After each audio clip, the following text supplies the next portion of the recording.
Então, vamos lá, tipos de dados, certo? Vocês já são programadores, né, já programam bastante tempo, e creio eu que vocês já estão acostumados com essa definição. Então, basicamente, quando você vai programar, né, você vai ter que declarar variáveis para armazenar os dados do seu programa, e aí essas variáveis elas podem assumir alguns tipos, tá? Então, assim, normalmente você tem aí um tipo de dado, ele é um conjunto de dados que tem valores pré-definidos, então um intervalo de valores que ele pode assumir. Alguns desses tipos de dados, eles são o que a gente chama de tipos primitivos, né, que são esses aqui. Então, por exemplo, você tem aqui int, char, string. Então, basicamente, eles vão ser listados como tamanho em bytes. Então, quantos bytes eu preciso para representar o inteiro, um caractere, um string.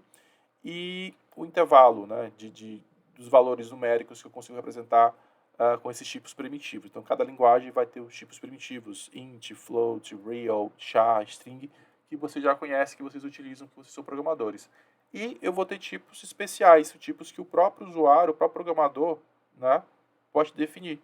Então, aí, entre esses exemplos, eu tenho aqui as estruturas e as classes, né, que aí seria um exemplo de tipos que o próprio programador vai lá e define. Ele não vem embutido na linguagem de programação, tá? Deixa eu limpar aqui esse quadro. Vamos passar para o próximo. Então, basicamente, quando a gente fala de estrutura de dados, a gente está falando sobre maneiras que nós temos para armazenar e organizar esses dados. Então, existem vários tipos de estrutura de dados. Essas estruturas têm suas características, dependendo do que você está atrás. Então, eu posso ter um vetor simples, um arranjo, um array. Eu posso ter estruturas um pouco mais complexas, como um arquivo.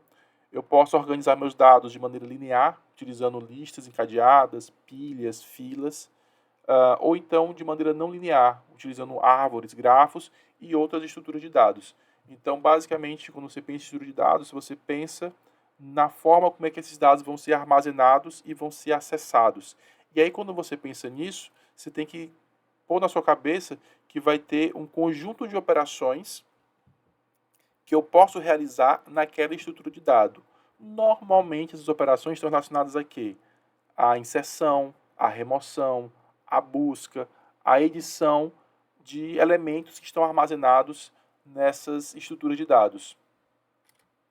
Então, quando você começa a pensar na estrutura de dados, vem um conceito, que é um conceito básico em computação, que é o conceito de tipos abstratos de dados. Esses tipos abstratos de dados, né, eles nada mais são, o TAD, que a gente vai usar na sigla, né, esses TADs aqui, eles nada mais são do que uma especificação de como esses dados são organizados e de quais operações nós podemos realizar em cima deles, tá?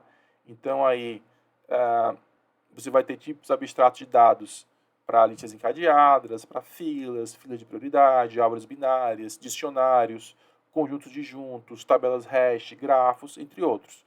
Então, quando eu falo de um tipo abstrato de dado, como eu estou falando aqui, esse ar de abstrato, estou dizendo que eu não estou especificando como é que ele vai ser, como ele é implementado, né? Eu digo o que ele faz, mas eu não digo como ele vai fazer isso, tá? Então, por exemplo, aqui eu tenho uma estrutura chamada pilha. Essa pilha é uma estrutura do tipo leaf. O que significa isso? Leaf é que o último, né, o last, o SL, né? O último que entrou é o primeiro, né? Eu sou muito bom nessa caneta. Primeiro a sair, né? O first out, né? Então, na pilha, vocês já devem ter trabalhado alguma vez com ela. Eu tenho meus dados estruturados como se fosse uma pilha de pratos, por exemplo. Estou desenhando aqui de maneira muito boa, né? E na pilha você vai ter acesso apenas ao elemento que está no topo da pilha. Você não pode remover os elementos que estão abaixo dele. Esse topo da pilha, né? Ele vai ser, eu posso inserir ou remover. E aí eu vou ter as operações que eu faço para isso, né? Então, quando eu quero inserir um elemento na pilha, a operação é o push. Veja que eu não estou explicando como o push é implementado numa linguagem de programação. Eu só disse que o push vai colocar o elemento no topo da pilha, por isso aqui é um TAD, é um tipo abstrato de dados. E quando eu quero remover esse elemento da pilha, eu vou usar uma operação chamada pop, né, que ele pega lá o topo da pilha. Se eu quero simplesmente verificar qual o valor que está armazenado aqui no topo da pilha, eu tenho uma operação chamada PEEK, né? P-E-E-K, que permite que eu simplesmente veja o valor, mas não retire o elemento, né? Eu posso ter uma operação de size, que me indica quantos elementos estão armazenados na minha pilha, e aqui eu tenho uma especificação, né, desse tipo abstrato de dados, onde na verdade eu não especifico como ele vai ser implementado, mas simplesmente o que ele faz. Eu quero limpar aqui, deixa eu limpar aqui, pronto.